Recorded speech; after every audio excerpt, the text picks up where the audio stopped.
Buenas tardes a todos y todas. Si ustedes recuerdan, la semana pasada comenzamos a hablar de qué es perspectiva de género, comenzamos a hacer estas distinciones entre sexo, género, identidad de género, expresión de género,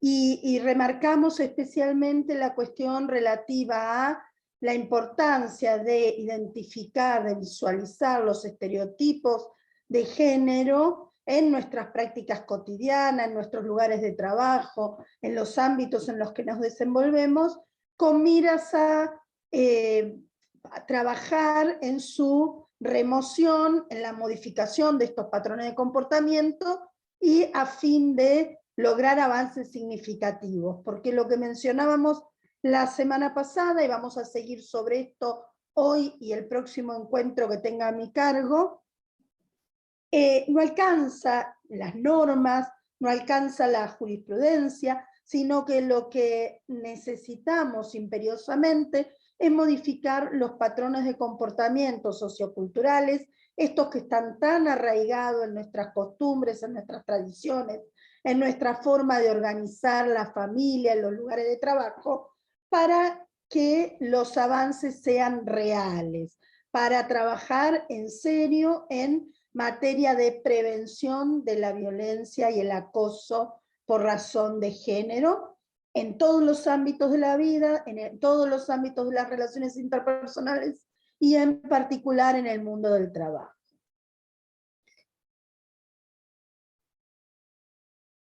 Entonces, si vamos a las normas de la OIT, vamos a encontrar que desde su nacimiento la OIT se ha referido y ha trabajado sobre el tema de la discriminación y de la igualdad de trato en diversos instrumentos, convenios, recomendaciones, declaraciones. Ya desde la constitución de la OIT, la Declaración de Filadelfia, queda plasmada la necesidad de garantizar un trato igualitario y de luchar contra la discriminación en el mundo del trabajo. Luego esa cuestión fue tomada particularmente en el convenio 100 y la recomendación 90 con relación a la cuestión de la igualdad salarial entre mano de obra de femenina y masculina, es decir, con miras a resolver el problema, la famosa brecha salarial de género. Ya a mediados del siglo XX la OIT se refiere a la brecha salarial de género y establece como obligación garantizar igual trato remuneratorio entre varones y mujeres por trabajo de igual valor. La pauta es en igualdad de condiciones, igualdad de trato. Trabajo de igual valor, el principio, el imperativo es igualdad remuneratoria.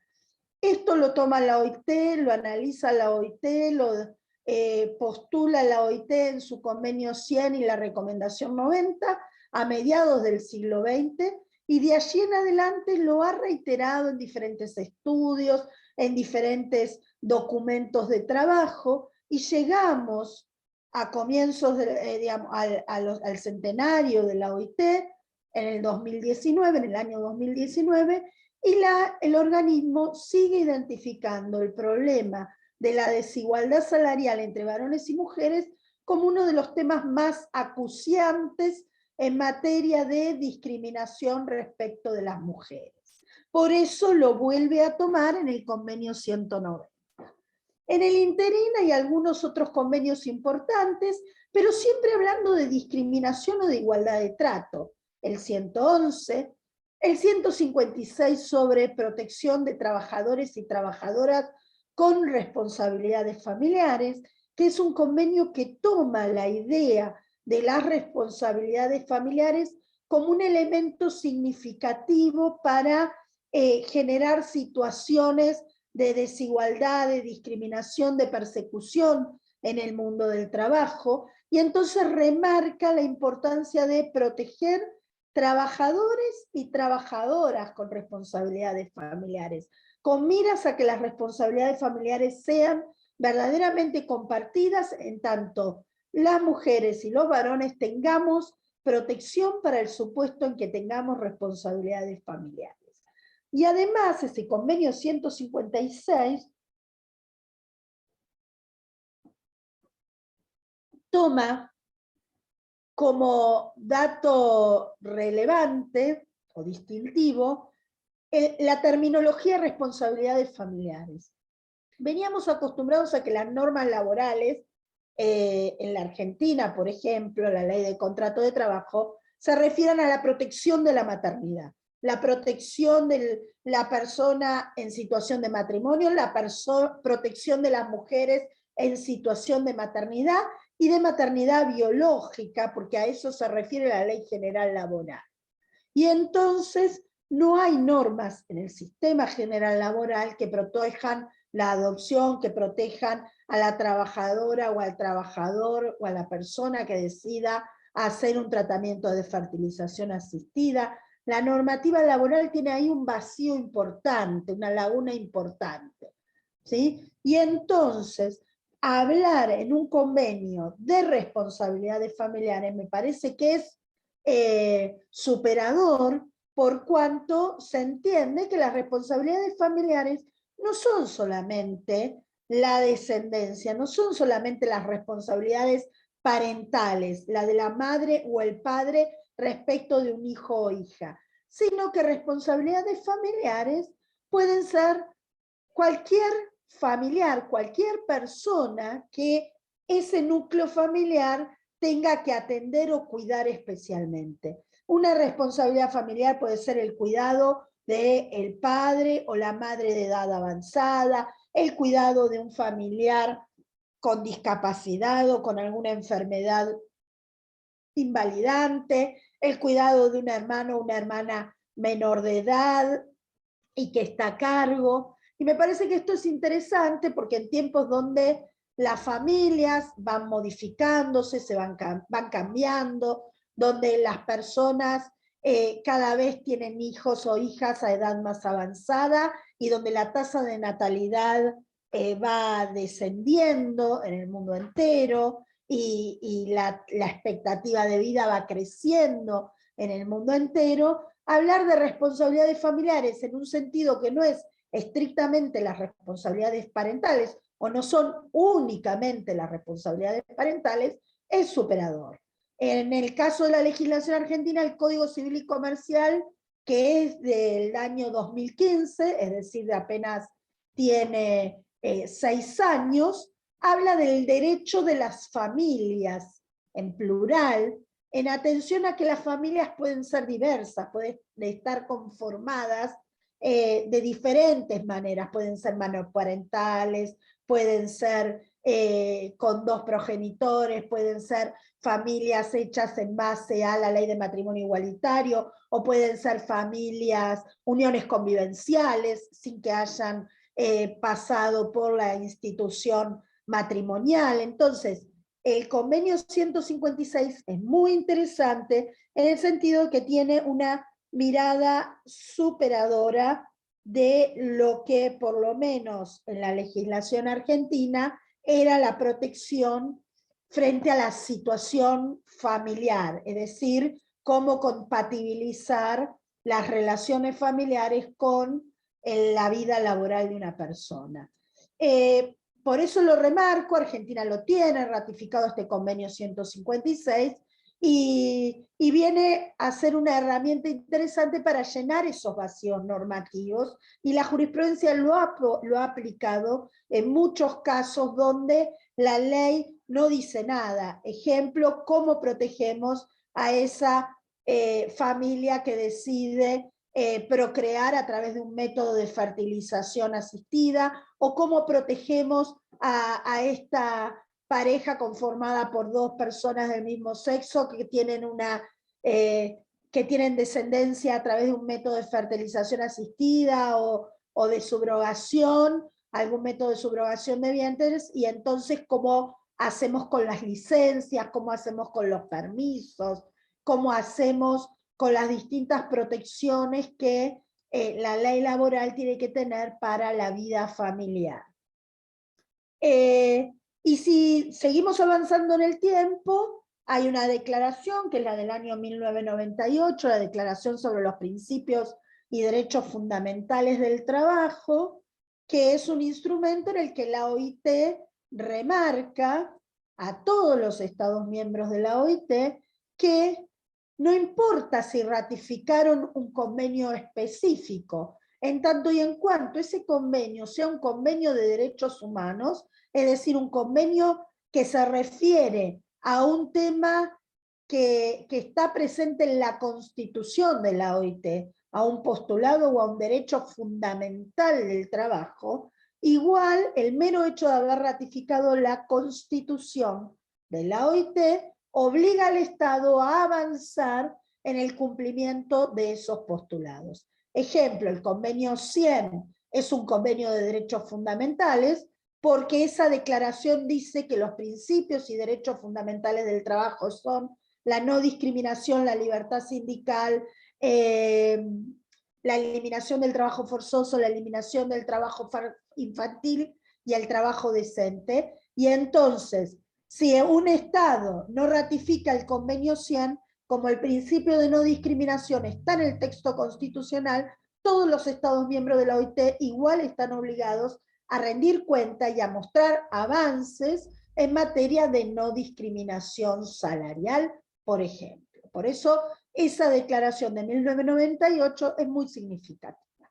Y luego en el año de la OIT, del centenario de la OIT, en el año 2019, la OIT dicta una declaración sobre el centenario del organismo para el futuro del trabajo, donde la Organización Internacional del Trabajo piensa en el futuro del trabajo, cómo va a ser el trabajo del futuro y qué precauciones y qué protecciones hay que garantizar frente a estos cambios que se avecinan. Ejemplo, la revolución tecnológica, ejemplo, las cuestiones migratorias, la situación de desplazados y de personas desplazadas. Bueno, todas estas nuevas problemáticas, ¿sí?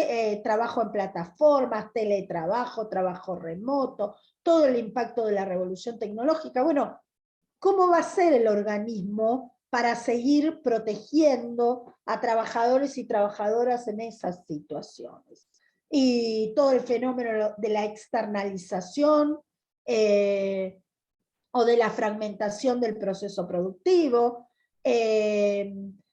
todo el fenómeno de la parasubordinación o de la deslaboralización de las relaciones de trabajo. Bueno, son todas situaciones que en esa declaración del centenario de la OIT el organismo expresamente aborda y trata de contemplar cómo va a ser la regulación del futuro. Y por último, el otro elemento del año del centenario, el convenio 190 sobre la eliminación de la violencia y el acoso en el mundo del trabajo y la recomendación número 206. Si bien la OIT hacía unos cuantos años, 5 o 6 años, que estaba trabajando el tema de la violencia y el acoso en el mundo del trabajo, y se estaban reuniendo y estaban haciendo estudios particulares y se estaban haciendo borradores y proyectos de convenio, me parece a mí que es muy simbólico que haya elegido el año del centenario para poner en la mesa de discusión este proyecto de convenio, que finalmente es aprobado y que ya en algunos países tiene vigencia como norma interna, tal el caso de la República Argentina. Este convenio 190, que ve a la luz en el año del centenario, donde a mí me parece que la OIT en su primer siglo de vida se dedicó, de 1919 a 2019, se dedicó a reconocer derechos y a trabajar sobre algunas cuestiones muy puntuales, y en el año del centenario, y creo yo que como expectativa de trabajo a futuro, para este segundo siglo de vida, pone en el centro de la escena la problemática de la eliminación de la violencia y del acoso en el mundo del trabajo.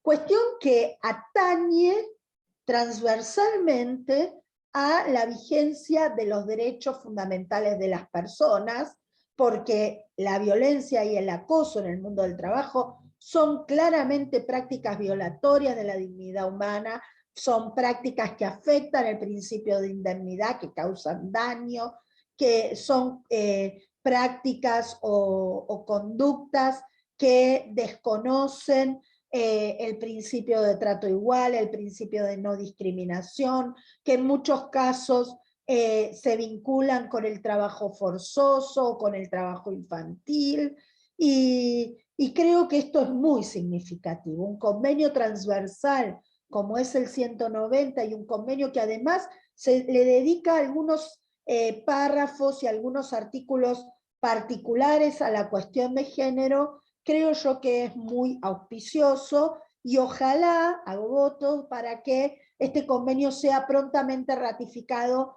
en muchos otros países miembros de la OIT.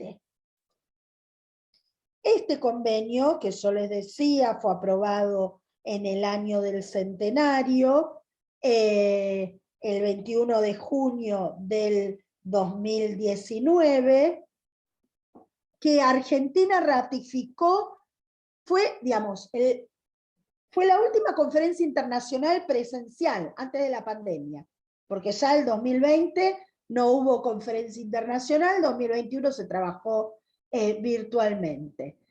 Fue la última conferencia internacional presencial antes de la pandemia. En marzo del 2020 ya vino la pandemia.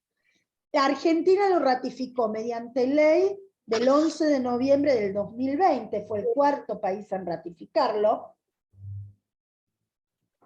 y a los pocos meses, en febrero del 2021, se depositó el instrumento de ratificación en la sede del organismo. De modo que ya se han cumplido todos los pasos para que entre en vigencia.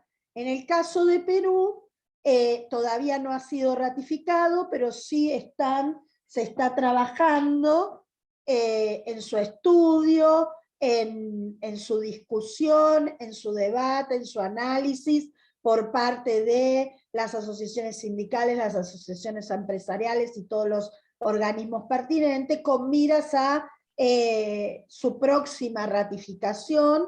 Ya se han dado los primeros pasos y bueno, esperamos que en breve, ojalá que en breve puedan ratificarlo. ¿Y de qué se trata este convenio 190? Lo primero que hace el convenio en su artículo primero es definir qué es violencia y acoso en el mundo del trabajo. Y lo define de una manera muy, muy particular. Ustedes saben que las normas de la OIT tienen que ser redactadas y planteadas de forma tal que puedan abarcar realidades muy disímiles, como son las de los distintos países que están adheridos a la OIT. Hay diferentes continentes, hay diferentes culturas, hay diferentes convicciones y prácticas religiosas, y en el caso del convenio 190 esto generó algunas dificultades por las características del convenio, por esta transversalidad y por esta nota de derecho de convenio vinculado a los derechos fundamentales de la persona, y entonces hay quienes dicen, bueno, se quedó corto, faltaron algunas cuestiones, o fue tibio en algunos aspectos. Yo creo que siempre es valioso avanzar normativamente. Y este es el mejor convenio que pudimos obtener en el año del centenario. Ojalá que prontamente lo ratifiquen la mayor parte de los países de adheridos a la OIT, que se empiece a avanzar en su cumplimiento y que eventualmente después en alguna otra etapa aparecerán agregados, aparecerán reformas, aparecerán revisiones de este convenio y se incorporarán aquellas cuestiones que por ahí ahora no se podían acordar. Hay un tema allí hubo muchas dificultades con todo lo que es los grupos LGBTIQ, ¿sí? Porque hay algunos países donde lo confesional es muy fuerte, en especial los países de Medio Oriente, algunos países africanos, donde la cuestión de las diferentes expresiones de identidad de género están prohibidas o penalizadas o no son aceptadas, las considera contrarias a la moral o a las prácticas y a los valores religiosos, y entonces, bueno, no se pudo avanzar en ese tema porque si no dejábamos muchos países afuera ya desde el inicio, ¿no? Y, ay, disculpen, ¿alguien tiene un micrófono prendido? Y se escucha mucho ruido de fondo. Si pueden apagar los micrófonos, si quieren hacer algún comentario, alguna participación, bienvenida sea, pero si no, manténganlo apagado porque me parece que perturban. Entonces yo les decía, faltaron algunas cosas, ¿no? Pero o en algunas cosas, o en algunos aspectos, por ahí el convenio no fue todo lo abarcativo que hubiéramos deseado, pero yo creo que fue un primer paso muy, muy importante. Muy importante. Ojalá sea ratificado y ojalá prontamente empecemos a cumplir todos los postulados que se desprenden de este convenio, porque realmente vamos a cambiar el mundo del trabajo con solo esto que hoy tenemos. Ya esto es un montón. Y de hecho muchos países, y en el caso de Argentina, las asociaciones empresariales se abstuvieron en la votación y han puesto muchos reparos en términos de ratificación del convenio, porque consideran que es de difícil cumplimiento. En realidad el problema no es que el convenio sea de difícil cumplimiento. El convenio avanza sobre prácticas que son, como dice el artículo primero, comportamientos y prácticas inaceptables, inaceptables desde el estándar medio de comportamientos sociales admitidos, y la verdad es que no es que hay una vara muy alta, el problema es que tenemos tradiciones o costumbres de mucho abuso, de mucha intolerancia en los lugares de trabajo, de poco respeto de los derechos fundamentales de las personas. Entonces, la vara no está muy alta, la vara está en el lugar exacto del respeto y la tolerancia que la dignidad humana y que el estándar medio de comportamiento y de buenas prácticas entre personas, ¿sí? Marca. Pero bueno, sabemos que en algunos lugares ni siquiera esos estándares medios se cumplen. Entonces habla de comportamientos y prácticas inaceptables o de amenazas de tales comportamientos. A veces una amenaza tiene tal contundencia y es tiene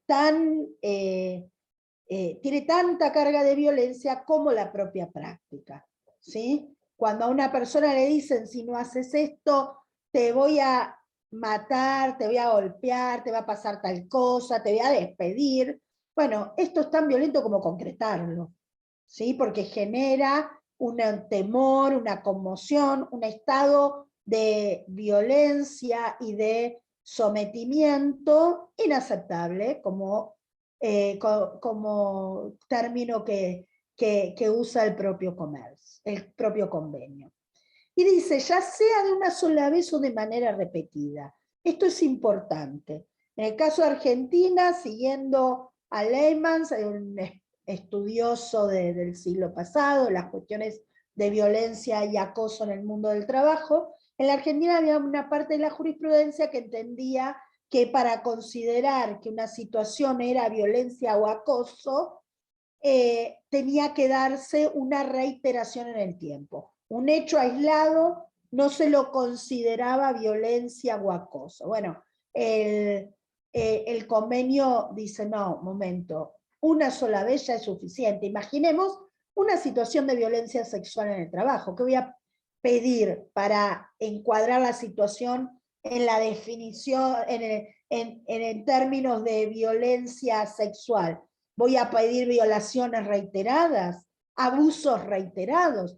Una situación, por sus características, por toda la carga que trae aparejada, es suficiente para los términos del convenio para tener por configurada la violencia o el acoso en el mundo del trabajo. Entonces, prácticas o comportamientos inaceptables o amenazas de ellos, que se dan una sola vez o de manera repetida, que tengan por objeto, causen o sean susceptibles de causar diferentes tipos de daño. Esto es importante también. Daño físico, psicológico, sexual o económico. A veces la jurisprudencia decía, bueno, si no hay daño físico, si el perito médico no determina daño físico, o si el perito psicólogo no determina daño psicológico, bueno, no hay reparación. Si no hay daño, no hay reparación. Bueno, ¿y qué pasa con el daño moral? ¿Qué pasa con todo el sufrimiento, con todo el temor, con todo lo que esa persona tuvo que padecer en esa situación concreta? Entonces, son situaciones que causen o sean susceptibles de generar diferentes tipos de daño, ¿sí? Y se incluye dentro de esta definición la violencia y el acoso por razón de género. Y el convenio dice, bueno, ¿qué es violencia y acoso por razón de género? Son esas prácticas que se dan con motivo del género, el sexo. Es decir, es el daño porque soy mujer, es la situación que se da porque soy mujer. A un varón eso no se lo hacen. Esto me pasó, esto me sucedió, esto me lo preguntaron, por ejemplo, en una entrevista de trabajo. A las mujeres nos suelen preguntar cosas que a los varones no se les pregunta.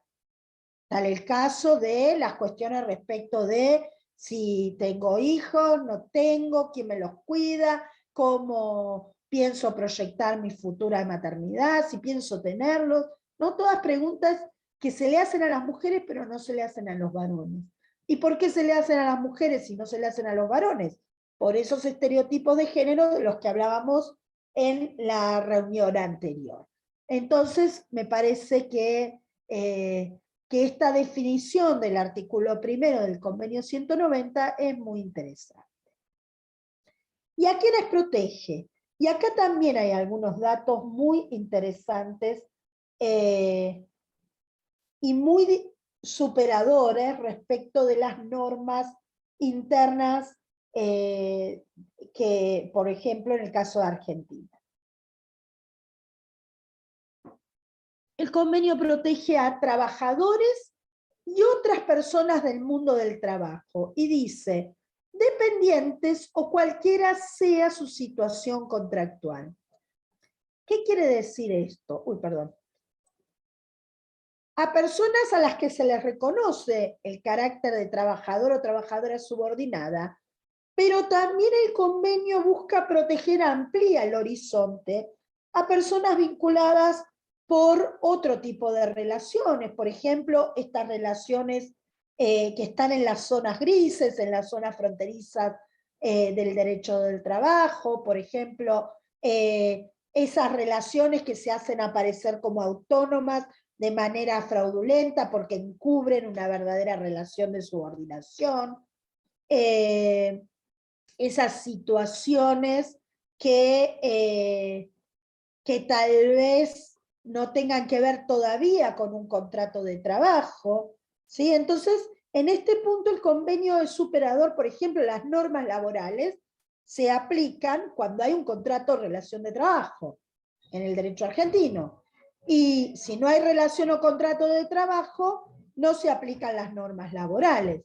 De modo que a un aspirante, a un pasante o a un aprendiz, a quienes la ley laboral considera que no están vinculadas por un contrato de trabajo, todavía no se les aplican las normas laborales, pero sí están incluidas esas personas en el convenio 190 porque expresamente el artículo 2 lo dice.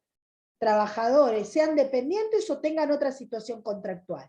pasantes, aprendices o trabajadores en formación, trabajadores despedidos o trabajadores en busca de un empleo o que se postulan en empleo. El momento de postularse o de la entrevista de selección de personal es un momento muy sensible, muy delicado de la vida de una persona. ¿Por qué? Porque la entrevista de trabajo, a la entrevista de trabajo una persona va con toda una carga, con toda una expectativa, con una cantidad de necesidades. La persona quiere agradar, quiere ser seleccionada, quiere mejor mostrar todas sus habilidades, todas sus capacidades, toda su capacitación, toda su expertise para un puesto de trabajo, y en ese contexto muchas veces sufre preguntas que violan su intimidad, sufre situaciones que violan su dignidad o su intimidad, y muchas veces la voluntad está condicionada por esa necesidad de ingresar, por esa necesidad de ser contratado, entonces, o contratada. Entonces es un momento muy delicado. Hace algunos años en la Argentina hubo un caso que fue muy resonante de un señor que tenía un bar, un local, no era un bar, era un local comercial, en una zona de la ciudad de Buenos Aires que es muy comercial, que se venden cosas mayoristas, telas. Bueno, esta persona tenía un local ahí y convoca una entrevista para una empleada, para una vendedora. Va una chica joven, una chica que no era una chica inmigrante, una chica venezolana que estaba en la Argentina con su familia. Se presenta a la entrevista, era una chica joven, entonces la mamá le dice, bueno, yo te acompaño. La chica le dice, no, no es necesario, yo te aviso cuando entro y te aviso cuando salgo. Bueno, perfecto, la chica le avisa que llegó al lugar, que va a entrar al local a la entrevista, ingresa, la mamá recibe el mensajito, ingresa, el señor traba la puerta del local, intenta abusar de ella, le da algo para tomar, la droga, digamos, y empieza a abusar de ella cuando la madre nota que la chica demoraba demasiado en decirle que había salido de la entrevista. La señora se presenta en el lugar, ve la puerta cerrada, que la chica no le contestaba, que la hija no le contestaba el teléfono, y entonces llama a la policía y entra con la policía, y el señor estaba abusando de esta chica. Una chica joven en una situación de vulnerabilidad, en busca de un puesto de trabajo, con las necesidades propias de las personas migrantes o desplazadas que tienen habitualmente más dificultades para incorporarse al puesto de trabajo, y este señor que abusa de ella. Cuando la chica denuncia, o sea, la policía ingresa, lo lleva detenido, trascienden los medios de comunicación, e inmediatamente empiezan a aparecer un montón de otras chicas jóvenes a contar que ellas habían ido a ese mismo lugar con esa misma persona, una entrevista de trabajo, y les había pasado lo mismo.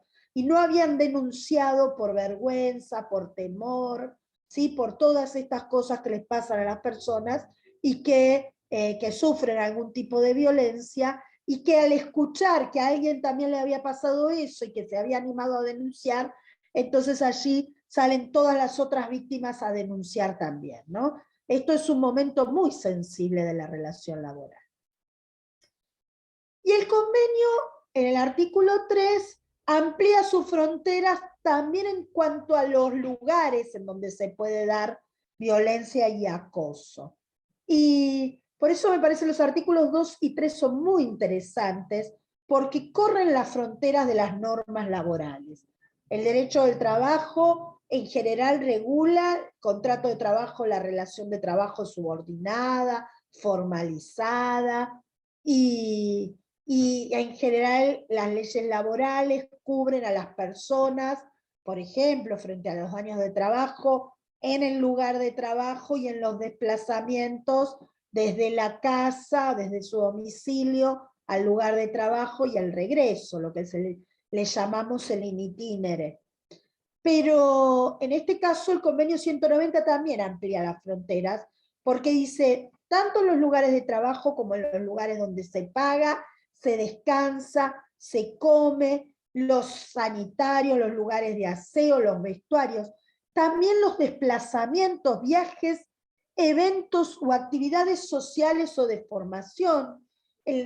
Muchas veces las empresas hacen capacitaciones, por ejemplo, en algún hotel con spa, con predio importante para recreación, bueno, y hacen capacitaciones o hacen convenciones o hacen congresos en estos hoteles importantes, donde las personas, ya sea aspirantes o ya sea trabajadores y trabajadoras contratadas, ya activos, tienen que ir a una convención, a un encuentro, a un congreso, a una capacitación. Bueno, no es estrictamente el lugar de trabajo, pero sí esas personas están en una situación de trabajo, aunque parezca, o aunque esa situación de trabajo tenga aditamentos también sociales, ¿no? Y ahí muchas veces hay situaciones de violencia. En el marco de las comunicaciones vinculadas con el trabajo, incluso las realizadas a través de las tecnologías de la información o de la comunicación, todo lo que tiene que ver con el teletrabajo, el trabajo remoto, ¿sí? Y esto lo hemos visto especialmente en pandemia, lo hemos vivido todas y todos, ¿no? Donde en pandemia, con esto del confinamiento, trabajábamos desde nuestras casas y uno perdía de pronto la noción del horario y la noción de jornada de trabajo, y entonces trabajábamos todo el día, estábamos conectados todo el día, mandábamos mails, WhatsApp, nos conectábamos a Zoom a cualquier hora, en cualquier circunstancia, todo lo que tiene que ver con las comunicaciones vinculadas con el trabajo, pueden tener mucho de invasiva, mucho de violatoria del tiempo de descanso, del tiempo de la vida social de las personas. Hay mucha invasión en esto y el convenio 190 lo contempla especialmente. Es una situación que también puede generar mucha violencia y acoso. Por esto de las amplitudes del corrimiento de las fronteras, es que el convenio no habla de la violencia y el acoso en el contrato de trabajo, en la relación de trabajo, en el lugar de trabajo, sino que habla de la violencia y el acoso en el mundo del trabajo, como una noción más abarcativa de acuerdo a lo que se desprende de los artículos 2 y 3 del convenio. Luego, en el artículo 4, los artículos 4 y 5, el convenio da señales muy interesantes respecto de que esto es un convenio de derechos fundamentales, es un convenio de derechos humanos. Primero, habla de el derecho de toda persona a un mundo del trabajo libre de violencia y acoso. Esta es una frase muy similar a la que señalábamos la semana pasada, la clase pasada, en Belém do Pará. La Convención Interamericana para Prevenir, Sancionar y Erradicar la Violencia contra las Mujeres habla del derecho de las mujeres a una vida libre de violencia. Acá se habla del derecho de toda persona a un mundo del trabajo libre de violencia y acoso. La frase es muy interesante. Y este artículo 4 remarca la importancia de trabajar tripartitamente, algo que la OIT desde el minuto 1 de su creación propicia el tripartismo, el diálogo social, la consulta permanente de las autoridades con las organizaciones representativas de empresas y representativas de trabajadores y trabajadoras. ¿Para qué? Para hacer un enfoque inclusivo, integrado de las necesidades de adecuación de las normas laborales con el objeto de prevenir, sancionar y eliminar la violencia y el acoso en el mundo del trabajo. Y luego Y luego el artículo 5 remarca lo que yo les decía, establece que para prevenir y eliminar la violencia y el acoso se deben promover y cumplir los principios, respetar, promover y cumplir los principios y derechos fundamentales del trabajo. Libertad sindical, eliminación del trabajo infantil, eliminación de la discriminación, eliminación del trabajo forzoso y fomento del trabajo decente y seguro. Estos elementos son fundamentales para garantizar que haya avances en materia de eliminación de la violencia y el acoso en el mundo del trabajo. Es evidente que el trabajo forzoso es incompatible con los postulados de la OIT, que la discriminación es incompatible con los postulados de la OIT, el trabajo infantil, ¿sí? Todo esto está interrelacionado y por eso yo decía el convenio 190 es transversal, porque atraviesa todos estos convenios de los que venimos hablando. El artículo 6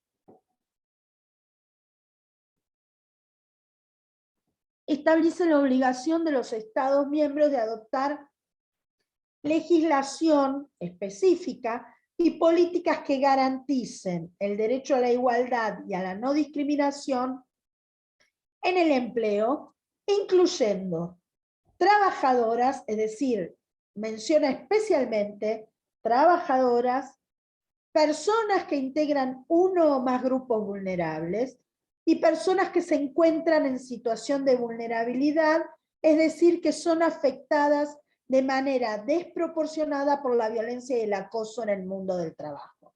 Artículo 6. Y aquí aparece la interseccionalidad, esto que hablábamos al comienzo del encuentro anterior, donde yo les decía, bueno, no es lo mismo cómo impacta la violencia en cualquiera de sus formas o expresiones respecto de una mujer, que respecto de una mujer que además es indocumentada, o que respecto de una mujer que es indocumentada y pobre, o que es discapacitada y pobre, o que es mujer, discapacitada, inmigrante, ¿sí? Entonces, en la medida en que voy sumando situaciones de vulnerabilidad, cualquiera de estas situaciones me va a afectar de manera desproporcionada. ¿Por qué? Porque los efectos de estas prácticas y conductas se potencian.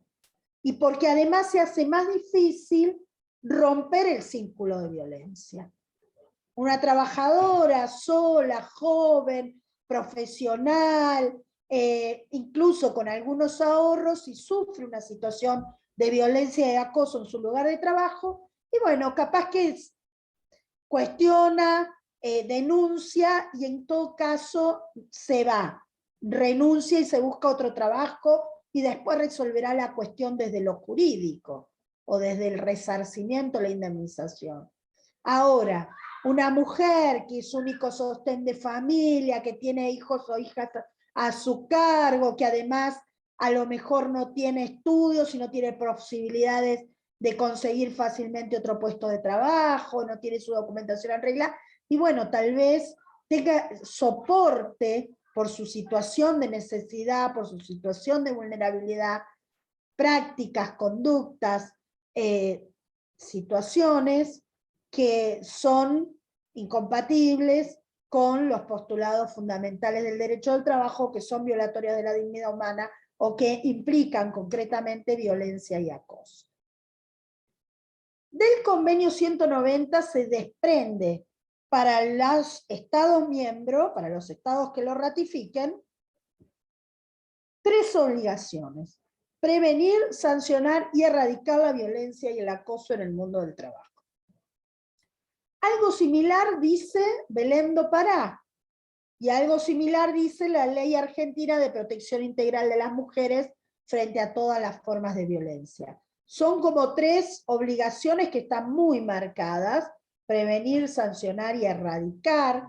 Son 3 obligaciones que, como están en Belén do Pará, las ha analizado la Corte Interamericana en distintos casos de violencia contra las mujeres, tanto en campo algodonero como en Atalarrifo, como en el caso de los trabajadores de la empresa brasilera, de la maderera brasilera. Bueno, hay distintos pronunciamientos que vamos a analizar en el próximo encuentro, donde la Corte Interamericana ha dicho este Estado no ha cumplido con la obligación de prevenir, sancionar y erradicar la violencia contra las mujeres.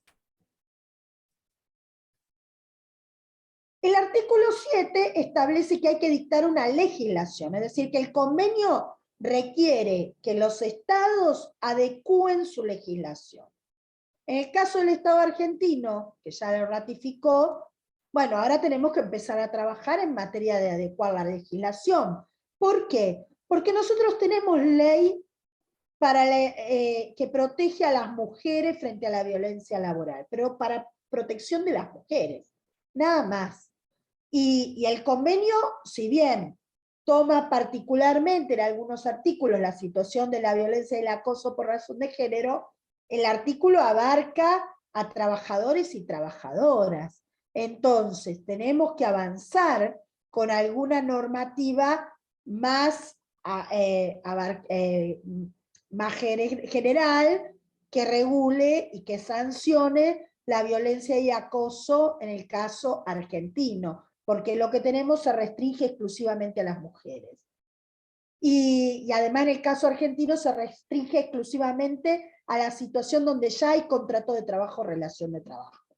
Entonces nos quedan afuera todas esas figuras de las que estábamos hablando hace un momento, que están en las fronteras del derecho del trabajo, ¿no? En el caso argentino, yo les decía, tenemos una ley antidiscriminatoria que es cortita, que es sencilla, pero que hasta ahora nos sirvió para resolver algunas situaciones de discriminación en concreto, y tenemos la ley 26485 de protección integral de las mujeres frente a todas las formas de violencia.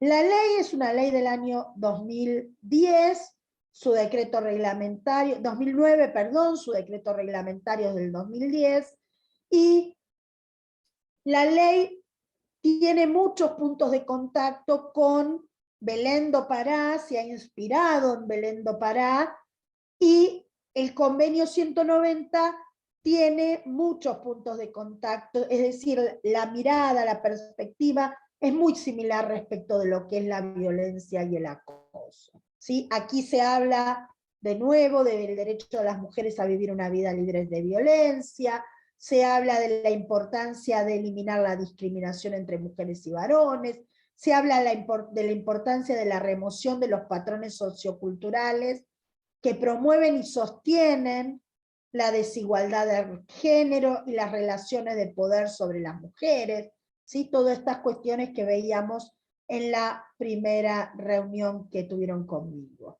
El decreto reglamentario del año 2010 aclara este concepto y se detiene especialmente en esto de los patrones socioculturales. ¿Se acuerdan que lo señalábamos con relación a la CEDAW, a la Convención contra la Eliminación de todas las formas de discriminación contra la mujer, y lo marcábamos como un elemento presente también en Belén do Pará? Bueno, la ley argentina y su decreto reglamentario también toman esta cuestión de la importancia de remover los patrones socioculturales de comportamiento. Luego el artículo 4 de la ley define violencia contra las mujeres directa e indirecta, ¿sí? En el ámbito público-privado, y lo hace en términos muy abarcadores, muy amplios. El decreto habla de esto que también hemos referido en otra cuestión que tiene que ver con esa situación de desigualdad de poder, con el, digamos, con el patriarcado concretamente, ¿no? Y cómo estas formas de comportamiento y esa situación histórica y tradicional de desigualdad de poder real o imaginario, económico o social o de distintas índoles que tienen los varones respecto de las mujeres es el campo fértil para que se desarrollen situaciones de violencia y acoso. Y rápidamente, a modo ejemplificativo, quiero recordar la ley 26485 habla de los diferentes tipos de violencia, y entonces señala que la violencia puede ser física, puede ser psicológica, puede ser sexual, y cuando habla de la violencia sexual se refiere particularmente, o se refiere entre otras cuestiones a la prostitución, a la explotación sexual, a la esclavitud, al acoso y a la trata, sea con fines de explotación sexual, sea con fines de explotación laboral, porque sabemos que las mujeres también somos víctimas más frecuentes que los varones de situaciones de trata, con fines de explotación sexual o con fines de explotación laboral. Por eso la ley lo contempla especialmente. Habla de la violencia económica, y me faltó el título, la violencia económica, y cuando habla de violencia económica, menciona, el último puntito aquí, esta cuestión de la percepción de un salario menor por igual tarea dentro de un mismo lugar de trabajo, es decir, la brecha salarial. La brecha salarial hace más de 70 años que la OIT y que la legislación argentina intenta removerla, y no obstante todos los esfuerzos y todas las normas persiste. ¿Por qué? Porque esa brecha salarial tiene sus raíces en los estereotipos de género, en los roles de género de los que hablábamos en la clase anterior. Habla de la violencia simbólica, habla de la violencia política. En el caso, en la Argentina, yo, disculpen, no quiero ser autorreferencial, pero es la realidad que conozco más de cerca, y por eso lo traigo. En el caso argentino, en la vida política, a las políticas, a las mujeres que se dedican a la política o al sindicalismo o a la militancia social en la Argentina, se les suele no solo exigir en términos de capacidad, de rendimiento y de resultado más que a los varones, sino que además son objeto permanente de diferentes formas de violencia simbólica o violencia verbal. Por ejemplo, y esto no se distingue partido ni ideología, ¿no? Las mujeres en la Argentina, las principales mujeres que se destacan en la política argentina, de los distintos partidos, desde la izquierda a la derecha, ¿sí? Todas sufren comentarios respecto de cómo se peinan, cómo se visten, si están más flacas, si están más gordas, si están más lindas, si están más feas, si están más nerviosas, si tienen problemas emocionales, ¿sí? Entonces esto de vincular los problemas psicológicos o emocionales con el hecho de ser mujer, eso es un clásico, ¿no? Sos mujer, sos histérica, estás alterada, sos bipolar, tenés la emocionalidad flor de piel. Estos son estereotipos. En el caso de la política en la Argentina, a las mujeres en la Argentina se les señalan cosas que nada tienen que ver con sus aptitudes y con su desempeño político, sino que tienen que ver con los estereotipos. Si se visten mal, si se visten bien, si usan carteras caras, ropa más cara, ropa más desprolija, si están flacas, gordas, si son lindas, si son feas, si se peinan mal. Hace algún tiempo salió una política a explicar, y la verdad que no es de mi mayor simpatía, pero sufrió violencia política, todo el mundo la criticaba porque salía despeinada en sus entrevistas en el medio de la pandemia, y tuvo que salir a explicar que bueno, que ella de toda la vida tenía problemas para manejar su cabello, y que como había pandemia no podía ir a la peluquería. Imagínense el disparate que es eso, de que una persona que se dedica a la política tenga que salir a explicar si van o no a la peluquería, porque todo el mundo habla de su cabello. La verdad es que de la misma manera que una expresidenta de la Argentina le critican permanentemente su cartera o sus zapatos, su cinturón, y a los hombres nadie se fija qué se ponen, cómo se visten, si es más caro, si es más barato. Bueno, eso es violencia política. Y luego la ley se refiere a las diferentes modalidades de violencia doméstica, institucional, laboral, violencia contra la libertad reproductiva, obstétrica, mediática, acoso callejero, pública, política. Y cuando habla de violencia laboral contra las mujeres, lo hace en términos similares a los del convenio 190 de la OIT.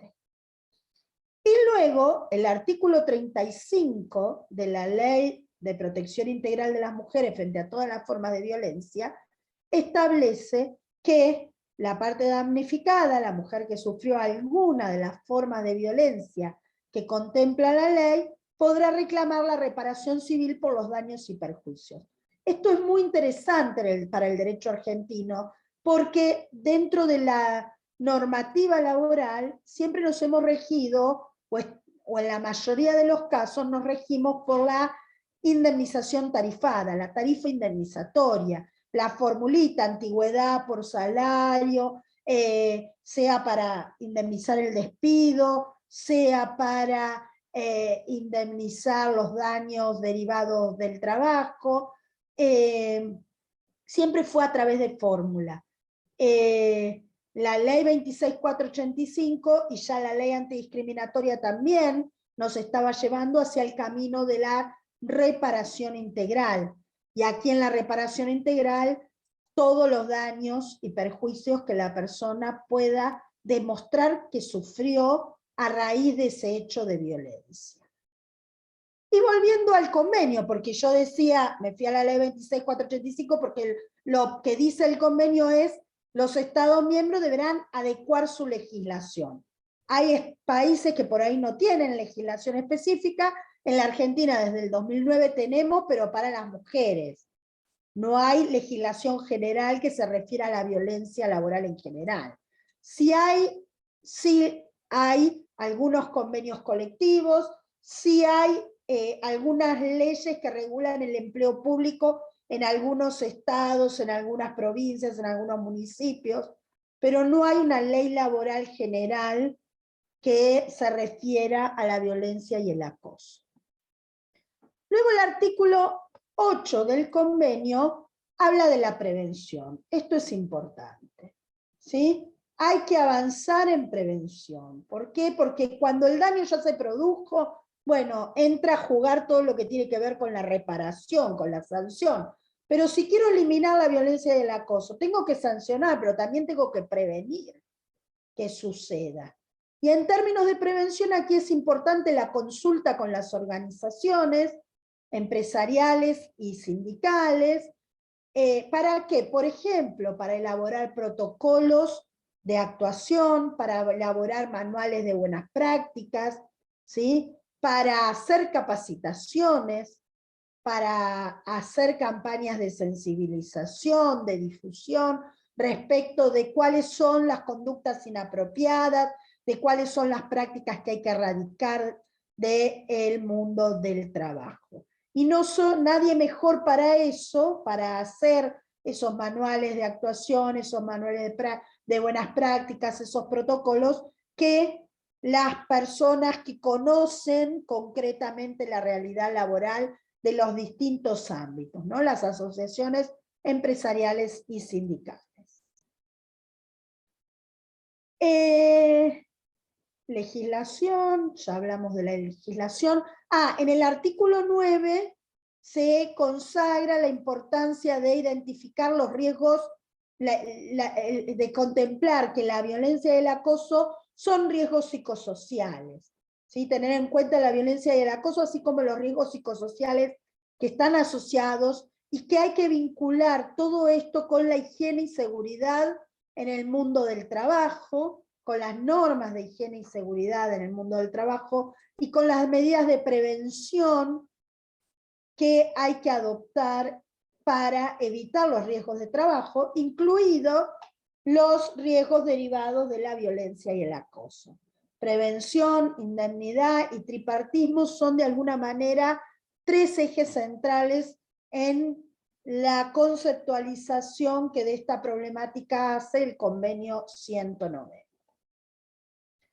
Luego, a partir del artículo 10, el convenio empieza a hablar de otra faceta. Bueno, ¿qué pasa cuando tenemos ya la víctima? Legislamos, hacemos campañas de prevención, pero bueno, ya la situación se verificó, tenemos la víctima quiere reclamar, bueno, hay que garantizar vías de recurso y de recaparación, dice el convenio, apropiadas y eficaces.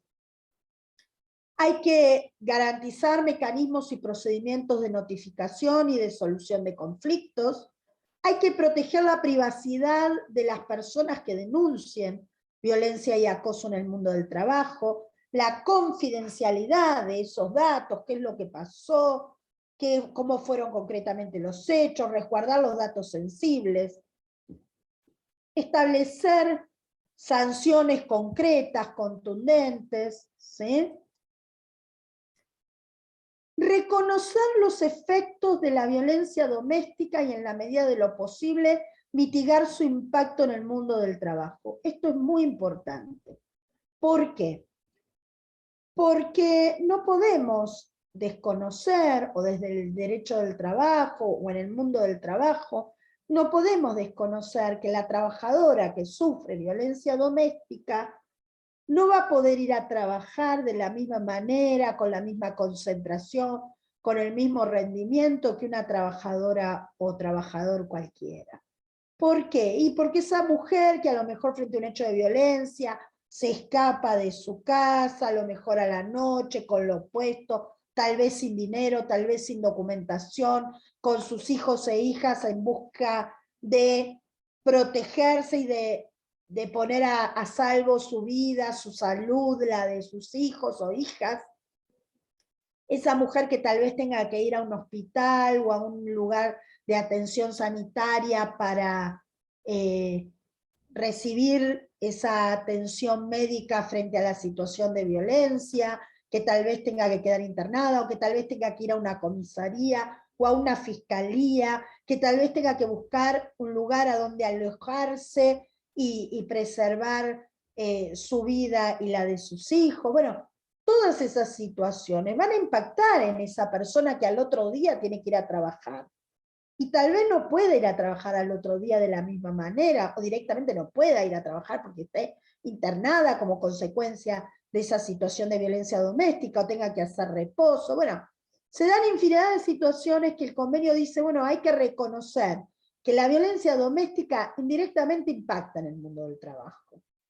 Y hay que ver cómo mitigar ese impacto, cómo dar respuesta frente a esa situación. No es que le tengo que resolver su situación de violencia doméstica, porque no, digamos, la empresa o la legislación laboral no lo va a poder resolver, probablemente, pero sí tengo que ver que impacte de la menor forma posible. Garantizar el derecho a alejarse de la situación de trabajo sin sufrir represalias, ¿sí? Cuando la violencia se da en el lugar de trabajo, para evitar un peligro grave e inminente para la vida, velar porque la inspección y las autoridades de policía del trabajo estén facultadas para actuar ante el acoso y la violencia en el mundo del trabajo, para evitar daños, para evitar el peligro inminente, para garantizar la seguridad de las personas trabajadoras, ¿sí? Es decir, garantizar acceso a justicia y acceso a la justicia, establece el artículo 10 del convenio 190. Esa norma tiene que ser armonizada con el artículo 7 de la Convención Interamericana para prevenir, sancionar y erradicar la violencia contra las mujeres, es decir, con Belén do Pará, con los artículos 2, 16 y 28 de la Ley Argentina de Protección Integral de las Mujeres frente a todas las formas de violencia, y con las 100 reglas de Brasilia, que es ese documento que firmaron las máximas autoridades de los poderes judiciales de América Latina, ¿sí? Donde acordaron reglas para garantizar el acceso a la justicia de las personas en situación de vulnerabilidad. Esas reglas, tanto las de Belén do Pará, las de la ley 26485 y las 100 reglas de Brasilia, establecen postulados similares a los que veíamos en el artículo 10. Confidencialidad, no revictimizar, dar respuestas urgentes, medidas precautorias, procesos urgentes, garantizar el derecho a apartarse de la situación de violencia, ¿sí? Todo lo vinculado con el acceso a la justicia y con la tutela judicial efectiva. Bueno, aquí tenemos la gratuidad de esos procesos, es otra pauta importante. En el caso de la ley argentina tenemos aquí el artículo 2, el artículo 16, el derecho a ser oída la víctima, a recibir protección judicial urgente, ¿sí? Artículo 16 de la ley argentina.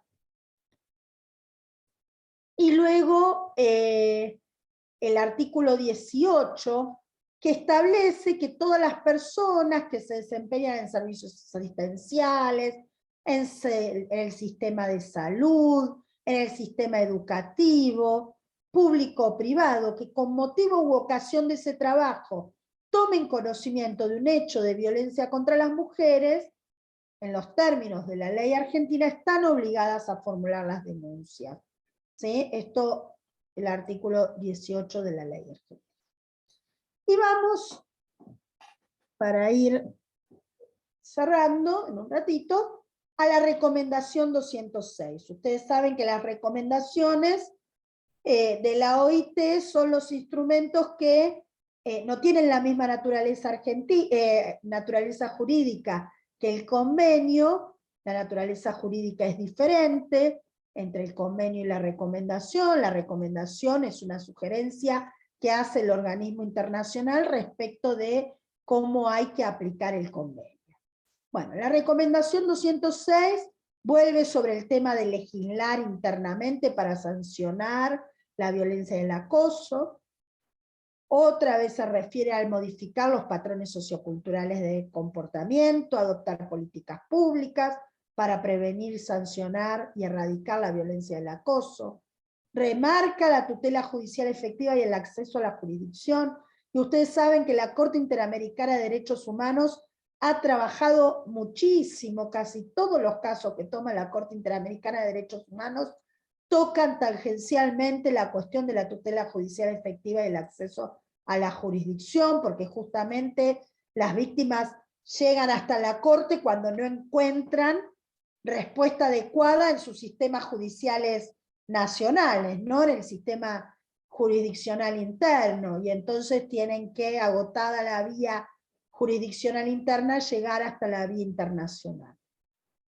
La recomendación 206 habla de las medidas de protección de denunciantes, víctimas, testigos e informantes para evitar que por su condición de denunciante, de víctima, de testigo o informante, sufran represalias. La recomendación 206 también remarca la importancia de resguardar la privacidad y la confidencialidad de los datos sensibles, el fomento de la negociación colectiva, la protección especial de trabajadores y trabajadoras migrantes y de la economía informal. Y aquí me quiero detener. La recomendación dice, hay que adoptar medidas apropiadas para tutelar grupos, actividades y situaciones que se identifican como más sensibles o predispuestas al acoso y la violencia en el mundo del trabajo, tales como trabajo nocturno, trabajo que se realiza en forma aislada, el trabajo en determinados sectores como es el trabajo doméstico, la hotelería, la salud, el transporte, la educación, ¿sí? Los trabajadores migrantes y particularmente las trabajadoras migrantes con independencia de su estatus migratorio. Cuando uno piensa en todos esos grupos, actividades y situaciones, ¿sí? Si tratamos de visualizarlas, lo que vemos es que son en su gran mayoría actividades claramente feminizadas. Servicio doméstico, docencia, educación, salud, trabajo rural, ¿sí? Atención sanitaria, trabajo remoto, teletrabajo, ese aislamiento, esa situación de aislamiento, de trabajar sola la persona. Bueno, son todas actividades que están en alta medida, en alto número, feminizadas, donde las mujeres somos notoriamente más que los varones. ¿Sí? Por eso me parece muy importante ese punto de la recomendación. Luego la recomendación dice que habrá que reconocer, para adecuar las legislaciones a los postulados del convenio 190, el derecho de las personas a dimitir y percibir indemnización, el derecho a la readmisión, es decir, a volver al lugar de trabajo si se apartaron del lugar de trabajo para evitar la situación de violencia y acoso, la reparación de los daños, las órdenes de aplicación inmediata para que cese la violencia, todo lo vinculado con las medidas cautelares, los procesos urgentes, procesos monitorios, tutela anticipada, todo esto tiene suma trascendencia en materia de violencia laboral y en particular respecto de las mujeres. En el marco de la pandemia, la justicia en la Argentina, por ejemplo, tuvo que resolver infinidad de situaciones donde por la vía de una medida cautelar se solicitaba una respuesta urgente frente a una cuestión de violencia contra las mujeres, sea doméstica o sea laboral. La inversión de la carga probatoria. Este es otro elemento fundamental para el abordaje de los casos de violencia y acoso en el mundo del trabajo. Las cargas probatorias tradicionales, esto de que cada parte tiene que probar aquello que invoca, no son idóneas, no son adecuadas para resolver situaciones de acoso y violencia en el mundo del trabajo, de acoso y violencia contra las mujeres. En el caso de la Argentina, jurisprudencialmente,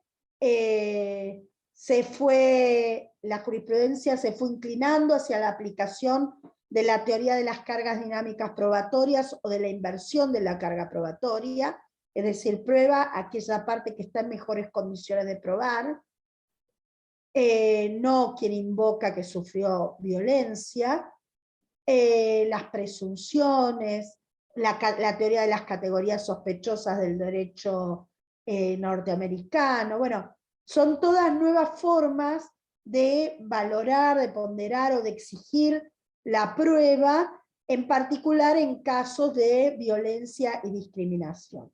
En la Argentina se establece la inversión de la carga probatoria en la ley 26.485, lo establece la recomendación 206, jurisprudencialmente se venía aplicando desde mucho antes, pero la reciente jurisprudencia de la Corte Suprema de Justicia de la Nación parece que está abandonando este estatus.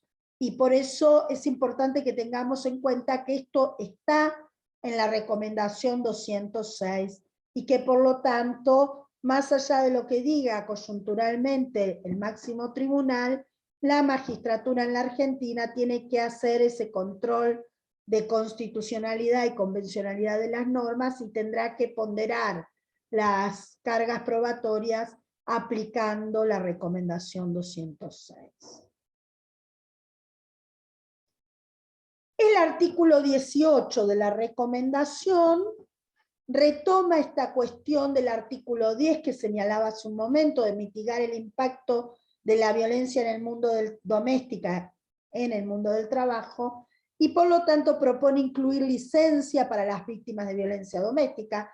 En la Argentina no tenemos licencia especial para las víctimas de violencia doméstica, modalidades de trabajo flexible, protección de las víctimas, protección temporal contra el despido, es decir, una estabilidad especial, una protección especial, para que en ese momento de tanta conmoción la víctima de violencia doméstica no tenga además que lidiar con un despido, ¿sí? Una protección temporal contra el despido, sistemas de orientación, ¿sí? Y campañas de sensibilización sobre los efectos de la violencia doméstica. Muchas veces las representaciones sindicales, las asociaciones sindicales, los delegados y las delegadas sindicales son la primera oreja que tiene una mujer víctima de violencia doméstica, son quienes dan el primer asesoramiento, las primeras sugerencias. El artículo 23 de la recomendación 206 también habla de la obligación de adoptar programas de formación para todos los agentes, jueces, inspectores de trabajo, policías, fiscales, ¿sí? En el caso de la Argentina, la ley 27499, llamada Ley Micaela, estableció la capacitación obligatoria de quienes integran los 3 poderes del Estado en temas de violencia de género, capacitación obligatoria que tienen que hacer quienes integran el Poder Ejecutivo, el Poder Legislativo y también el Poder Judicial para poder resolver las cuestiones que les son planteadas por sus cargos o por sus funciones con perspectiva de género. Y para cerrar, ustedes saben que entre los objetivos para el desarrollo sostenible que estableció las Naciones Unidas, la Agenda 2030 para el Desarrollo Sostenible contempla como un punto importante conseguir la efectiva igualdad de género, y me parece que esa efectiva igualdad de género en el mundo del trabajo es hoy el desafío que tenemos que revisar, asumir, abordar en el marco de la ratificación en el caso argentino y en el marco de las futuras ratificaciones del convenio 190 de la OIT. Es un momento ideal, propicio para revisar nuestras prácticas, para revisar nuestros comportamientos, pero también para revisar la legislación y la respuesta que la magistratura da frente a estos casos en términos de avanzar en esto de no más violencia contra las mujeres, no más violencia laboral y instar a las víctimas a que no se callen, a que denuncien, a que busquen auxilio, a que busquen protección y a que el Estado, a través de los 3 poderes, se comprometa a eliminar la violencia y el acoso en el mundo del trabajo y en la vida de las mujeres. Muchas gracias. Muchísimas gracias, doctora, por la exposición del día de hoy. Entonces, en ese sentido, invitamos a los participantes a que en caso tengan alguna pregunta, comentario para la clase, puedan hacerlo escribiendo en el chat o utilizando el icono de la mano alzada para poder cederles el audio y así puedan comentar entonces cualquier interrogante que puedan compartir con nosotros. Ok, tenemos entonces la mano de la doctora Lucy Rojas. Listo, doctora, ¿ya puede activar su audio? Buenas tardes. Sí, buenas tardes. Hablaron de la inversión de la carga de la prueba. Mi pregunta es, ¿en qué consistiría esta inversión de la carga de la prueba si una persona denuncia acoso laboral? ¿Quiere decir que el demandado tendría que probar que no hubo acoso? ¿Por qué pregunto esto? Porque si así se invierte la carga para poder llevar adelante esta denuncia, probatoria, procesalmente hablando, no debería probarse hechos negativos. Y quería Bien. saber cuál es su opinión. Gracias. Bien, mi opinión es que no es que se trata de probar un hecho negativo. Yo soy partidaria de la inversión de la carga probatoria en este tipo de problemáticas. Así lo marca no solo la recomendación 206, Belém do Pará, y en el caso del derecho argentino hubo muchas sentencias que lo establecieron así, y tienen que ver con esto. Mire, yo le explico concretamente la situación. En el caso de la violencia laboral, por ejemplo, ha habido casos donde por ahí la empresa despide a una persona diciendo, por baja en la productividad queda usted despedido. Y la persona dice, no, momento, no me despiden por baja en la productividad. Inicia su demanda diciendo, no, en realidad no me despidieron por baja la productividad. Me despidieron porque se enteraron, hay un caso muy interesante, se enteraron que voy a empezar un tratamiento de quimioterapia. Yo tengo cáncer. Avisé en la empresa que iba a iniciar un tratamiento de quimioterapia. Y la empresa que hizo, para sacarse el problema de encima, me despidió. ¿De qué manera? Y no lo van a decir, no dicen, lo despido porque usted tiene cáncer.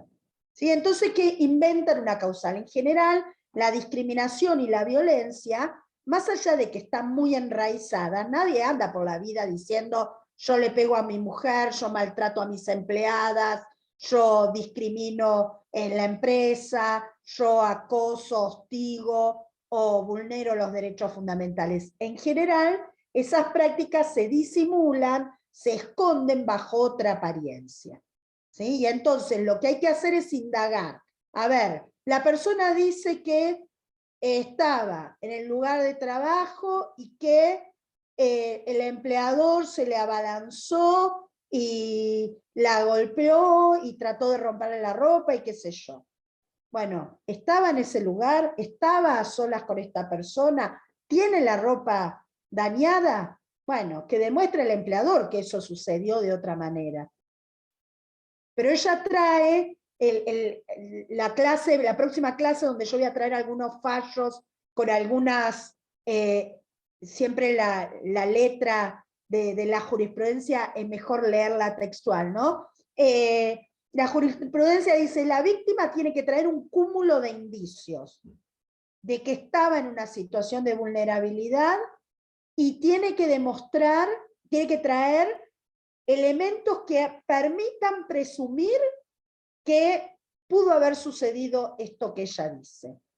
Y la empresa, la demandada o aquella persona a quien se le atribuye haber sido victimario, tendrá que desvirtuar esos indicios y demostrar que su accionar fue acorde a derecho, que el despido fue motivado por una baja la productividad. Ahora, ese señor que fue despedido invocando baja la productividad, cuando viene la empresa y dice, ah, no, yo no tengo los libros que demuestran productividad. Bueno, y entonces, ¿cómo lo puede despedir invocando baja la productividad? Entonces, momento, lo que usted dijo no lo puede probar, ni siquiera puede probar la versión que usted trae de los hechos. Esto es las cargas dinámicas probatorias. Cada uno prueba lo que mejores condiciones está de probar.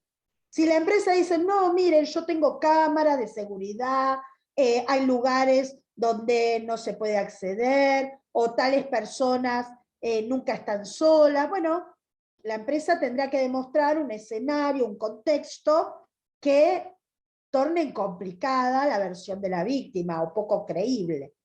¿Sí? Estamos frente a situaciones que en general no se dan a la luz o a la vista de todo el mundo. Este es el problema. Entonces, frente a esa situación, ¿quién tiene que adoptar los recaudos? Mire, yo en una época daba talleres de capacitación en el Poder Judicial, ¿no? Y en el foro, yo trabajo en el Foro del Trabajo, y había problemas serios con algunos secretarios de juzgados, es decir, funcionarios. Había algunas denuncias de acoso a las empleadas jóvenes, a las chicas.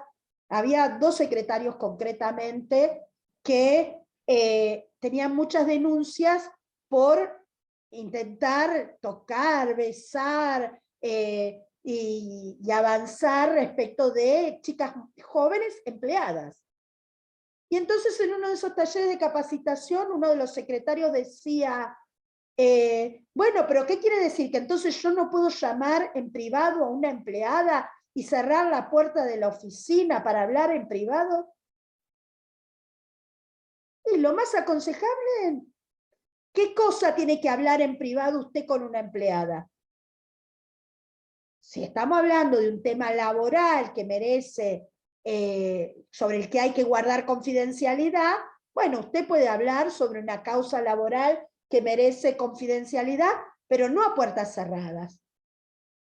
Puede hablarlo en voz baja, puede hablar con cierta reserva, pero si estamos en un lugar de trabajo, se supone que el deber de confidencialidad alcanza todo el plantel. ¿Qué necesita usted hablar a solas? ¿O por qué tiene que hacer quedar a la empleada más joven sola a última hora? ¿Qué necesidad hay? A ver, su propio accionar ya da lugar, y es usted quien tiene que cuidarse, ¿sí? Como decía la frase, la mujer del César tiene que ser y parecer. Bueno, usted es quien tiene que guardar las formas, porque usted es el funcionario. Entonces, usted no quiere que le atribuyan, que maltrata, que falta el respeto, bueno, usted guarde las formas. Usted hable como corresponde, con respeto, guarde pautas de decoro, no se refiera al aspecto físico, no le diga piropos a sus empleadas, no la haga quedar a la empleada más joven casualmente a solas a última hora, no la cite en lugares inapropiados, fuera del lugar de trabajo, no la llame fuera del horario de trabajo. Bueno, es usted quien tiene que adecuar su comportamiento a los parámetros normales de trato digno para evitar que le reprochen su conducta. ¿Sí? Entonces es esto, ¿no? Hay que hacer una ponderación y hay que buscar el equilibrio de las cargas probatorias. Porque si le pido a la víctima que pruebe, la víctima probablemente no va a poder probar en la mayoría de los casos. Pasa con las violaciones, pasa con la violencia doméstica, pasa con la violencia laboral también. Muchas gracias. No, por favor. ¿Alguna otra pregunta o comentario? Así es correcto. Muchísimas gracias entonces por la pregunta y por la respuesta, doctora. Invitamos entonces a cualquier otra persona que quiera participar, ya sea con un comentario o pregunta al respecto.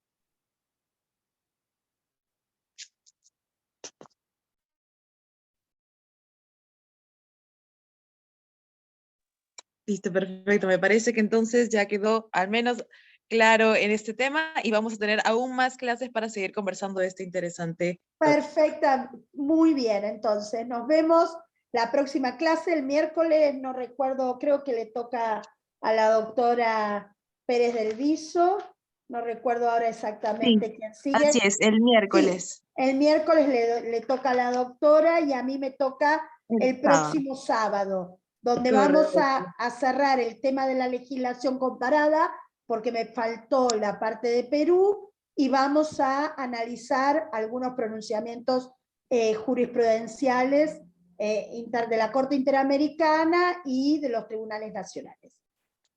Listo, Bueno, doctora, que muchísimas esté gracias. muy bien, buen fin de semana. Igualmente con todos, buenas tardes. Gracias. Hasta luego.